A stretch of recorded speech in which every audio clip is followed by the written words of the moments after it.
Council of Ministers hold critical meeting on security in Abuja.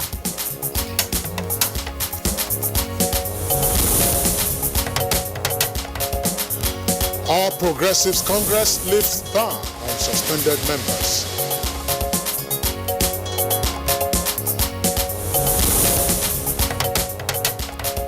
Senate President presents 2019 scorecard.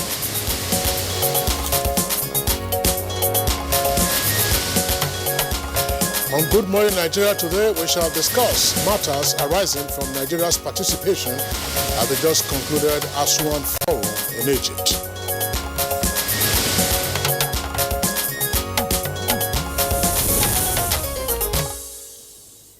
President Muhammadu Buhari is back in the country after a robust participation at the Aswan Forum in Egypt, with focus on peace, progress and prosperity for the continent.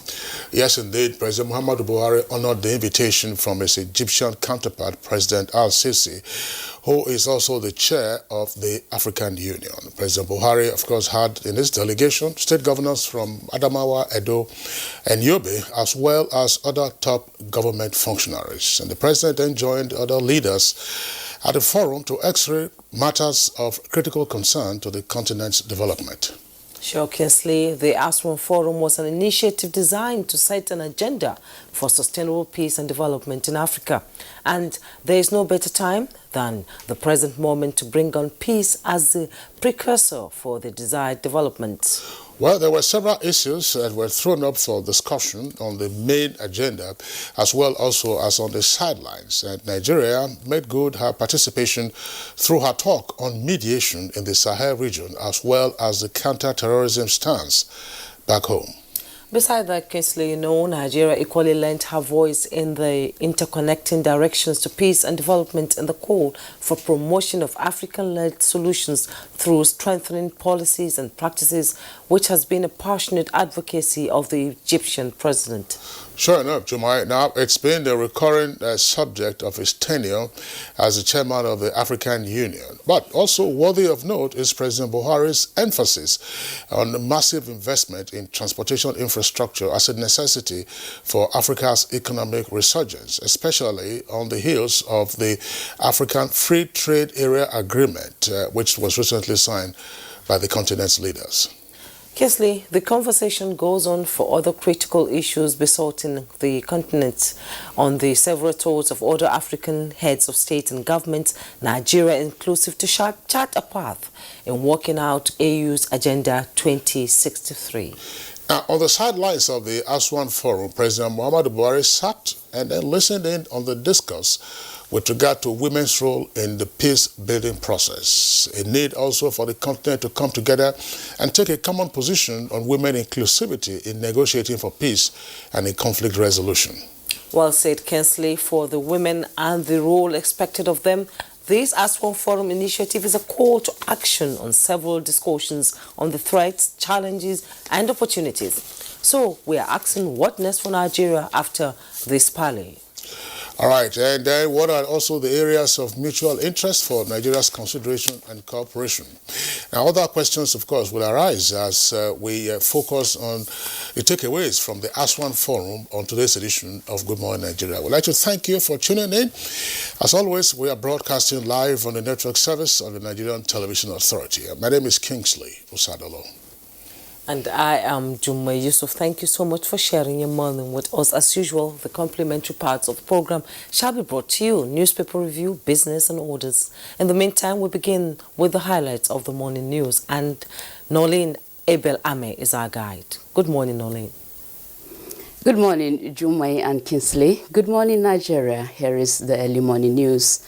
The amendment of the Deep Offshore and Inland Basin Production Sharing Contract Act and returning Nigeria's budget lifespan to January-December cycle remains the major legislative intervention of the 9th Senate so far.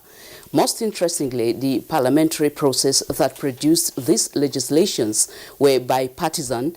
President of the Senate, Ahmed Lawan, stated this at a meeting with editors, bureau chiefs of media establishments and Senate press corps. Will give the government a full year to implement the budget. We believe this measure will enhance planning, implementation and monitoring of the budget. The Office of the National Security Advisor is sensitizing Nigerians on the 2019 National Security Strategy document, recently launched as a roadmap to emerging security challenges. Under this administration places emphasis on the people as the referent object and not the state, aimed at enhancing the social well-being of the citizenry. This strategy, therefore, underscores the need to address the socio-economic concerns such as corruption, which breeds poverty and unemployment, insecurity, and the diversification of the economy, which are the three key objectives of this administration. The government and people of Nigeria will cherish heroes of neighboring countries such as Chadian forces that have cooperated in the fight against insurgency. Minister of Defense Major General Bashir Salihi Magashi stated this when he visited troops on the front line at the headquarters of Sector 3 Operation Lafia Dole and Multinational Joint Task Force in Mongono Town, Borno State. To bring an end to this Boko Haram issue, and God willing, we'll make it in no distant time. Still on security, the Inspector General of Police, Mohammed Adamu, has attributed the successes recorded in the war against armed robbery, banditry, cultism, communal violence, and kidnapping to the launch of Operation Puff Adder. He gave the assessment at a strategic meeting with police managers in Abuja. In the upcoming years, we'll focus on improving the overall efficiency of the force through capacity building in policing, technology, intelligence, investigation, prosecutions, as well as crime prevention and control through a more robust, visible policing architecture.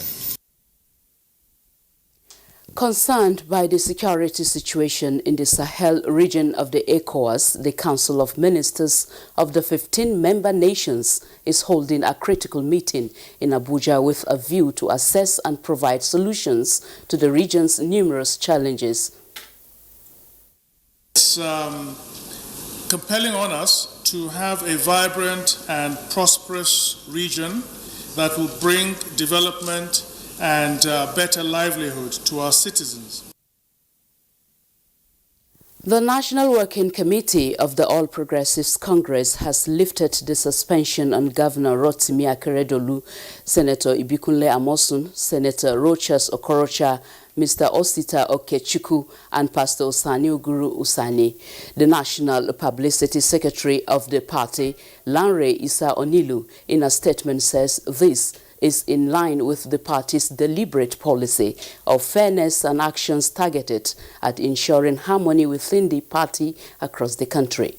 The party has also expressed hope that the concerned party members will seize the opportunity to fully reconcile themselves with their ward, local government and state party structures, key into the party activities, and continue to make their own contributions to the growth and stability of the party. There is hope rising for the penetration of broadband services to every part of Nigeria. This hope draws from federal government's inauguration of a committee to review the national broadband plan, which targets the growth of digital economy in Nigeria. You cannot promote and develop digital economy without broadband at your disposal or in your country. We are very much keen to do everything we can to support the very ambitious goal of increasing the broadband penetration rate to between 65 and 66%. You can best imagine what will happen to the welfare and issues of women in Nigeria as all the ministers who had served in the ministry since inception joined forces with the serving minister to brainstorm on innovations that will better their lives. The meeting was held at the Ministry of Women Affairs in Abuja. Have you reflected on the roles you've played and as former ministers in these ministries, and for your contribution towards the upliftment of women, I want to bestow on all of you the title of women ambassadors.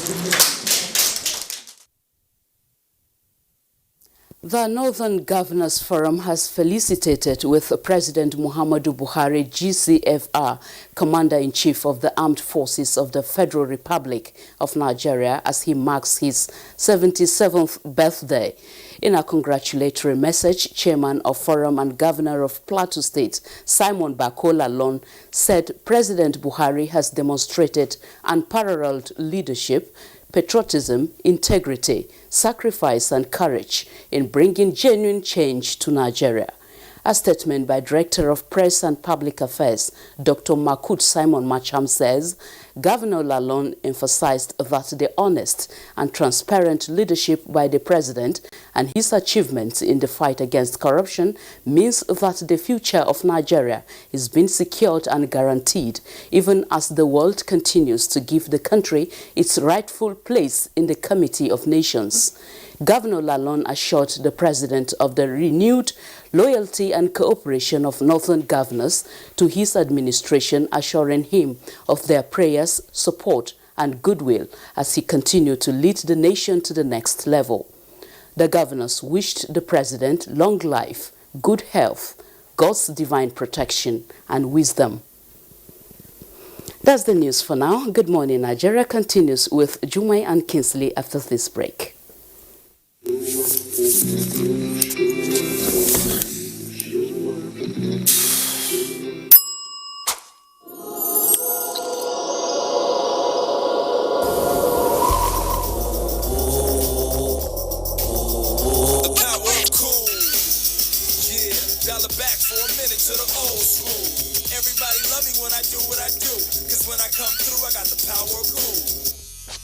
The power of cool. 20 years of travel and counting.